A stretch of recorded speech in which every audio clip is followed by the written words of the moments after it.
Hello YouTube, it's me again, your friendly neighborhood green party rep for Humbersynth Barb Favorite. I hope you enjoyed my blacksmith video in this particular series of 8, 9 videos. Now to discuss pottery. Now preferably we won't have a particularly hairy potter, but all puns aside, we need someone to actually be able to cultivate clay into goods. I want someone to be able to turn a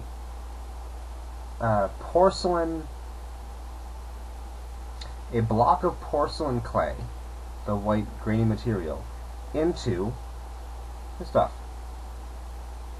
I want to be able to make our own cups and bowls and glasses, even though they'll be clay drinking vessels. Don't have to be made of glass. Glass blowing is ridiculously energy intensive. Any of you who enjoy pottery, who are halfway interested, I hope you are if you're watching this particular video. I wasn't until I began researching it. Fascinating stuff.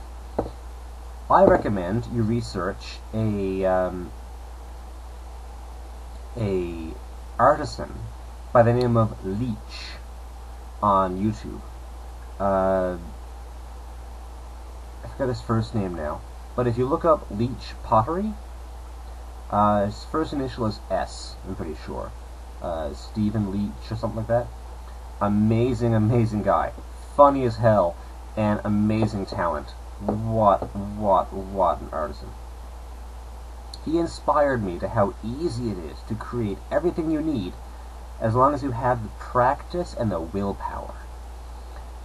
He was the first person to ever introduce me, I guess, introduce the world, since I just watched his videos, never met the man in person, to raku pottery. It's a Japanese tradition. And by exploring pottery from other individuals, I researched Japanese pottery and Peruvian pottery, and my typical anal retentive behavior to find out every single iota of information I can on a given topic in a given period of time, which is usually until I lose interest. Days or weeks. But it's amazing. Mr. Leach Jr., his father created the Leach pottery wheel, which is amazing. It is so functional and so beautiful in its simplicity. It's startling. No power, completely treadle powered. A treadle, T-R-E-A-D-L-E, is a foot power. A complete treadle powered device that is a complete functional wheel that you can, after you wedge your pottery, you can center it and completely do your thing, tear it off, and away you go. No fuss, no muss, beautiful. And we can build it, no sweat. I want an army of potters. Well, by population standards, a lot of our industry will be pottery, making plates, bowls, mugs, cups, glasses, I guess, water, 10, 12, 16 ounce beverage holders. We'll call them glasses. Especially for sale. We can even do cosmetic things, like large mixing bowls and salad bowls. I want very little glass in the project. The amount of energy required to melt silicate sand into glass is out of this world. It does not make sense. The amount of energy to fire a kiln full of pottery is pennies by comparison. It's ridiculous. So, to hell with glass. Most of our appliances, by way of dishes and even cookware, will all be pottery. Ovenware will be pottery. I think the rangeware, like a skillet and that kind of stuff, actually have to be made by the blacksmith, because we're going to be using induction ranges, much like the induction forge. See the blacksmith video, should be the previous one.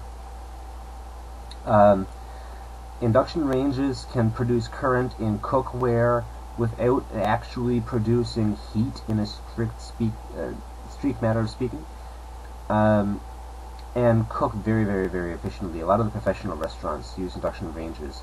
Check out some YouTube videos, do some research. Induction range, really cool stuff. Dirty expensive, but really cool stuff. Anyway, back to my Harry Potter. The idea of being able to teach, again, for argument's sake, the homeless, I'm on this particular bend right now, teaching someone with no skills how to do pottery isn't hard. Again, as Rick Solo, one of my high school teachers, used to say, it doesn't take a rocket launcher to know how to do whatever, in this case, pottery. And the product is simple. If you fire it and it isn't what you want, crumble it up in a dust, soak it in water, let it hydrate again, roll it around, and put it in the new batch. Infinitely recyclable. It is amazing stuff. If you break a dish, crumble it up, re-soak it, refire it, and away you go. Great.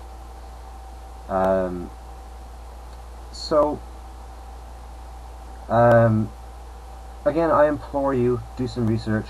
The Leach wheel, Leach pottery, the potential is amazing. We also had the idea, I'm pretty sure Lady Raven was helpful for this as well, as she inspired many of the ideas that went towards Eco-Village Message Forum BBS version 1 and 2. If we had newborn children, young children in the community, they can contribute too. We had the idea of putting a pair of footprints from the firstborn child in the community project. You know, take the baby, dip the feet in paint, and put it in the middle of a plate. Put a clear glaze in the plate, fire it in the kiln, and you get these two perfect footprints in the bottom of a plate. And it would be devastatingly cute, and it would probably be unique enough to sell, especially since they are real footprints, especially since they are genuine and actually a real infant made them. I love the idea as well of a coffee mug or a drinking glass with a pair of, paw prints on both sides of the glass, as though the children played with finger paint, grabbed a glass, and had a drink. Dip it in glaze, fire it away. I think it'd be really cute, and I think it would really sell. Also, for the sake of uniqueness, since, as Mr. Leach had always said, if you want carbon copies, go buy from Kmart. If you want something really unique and precious and valuable, and are willing to pay the price for it, you buy it from an artisan. So if we gave, children in our children's creche, hopefully I'll make a video of that in the near future, but not in this series, you have half a dozen young children, ages 1 to 4, I guess. You give them a lot of pigment, probably a plant-based paint or a dye. You supervise them, you give them the dishes, let them play on mattresses or something so that doesn't break anything, and you let them paint whatever they like. When they're finished or bored, you dip them in glaze and you fire them. Whatever the children make, they make. You won't find a more unique pattern anywhere on Earth, and I think it'll do a whole lot of fun. Children are entertained, they get the chance to play with paint and make a mess, and the community gets a chance to benefit from it. I think it's very honest, and I think it's very noble. So, that's pottery. Up next are textiles, weaving, looming, and so forth. So, I look forward to your questions, comments, concerns, etc., and I will produce volume 3 of this particular series very shortly. Have a great night.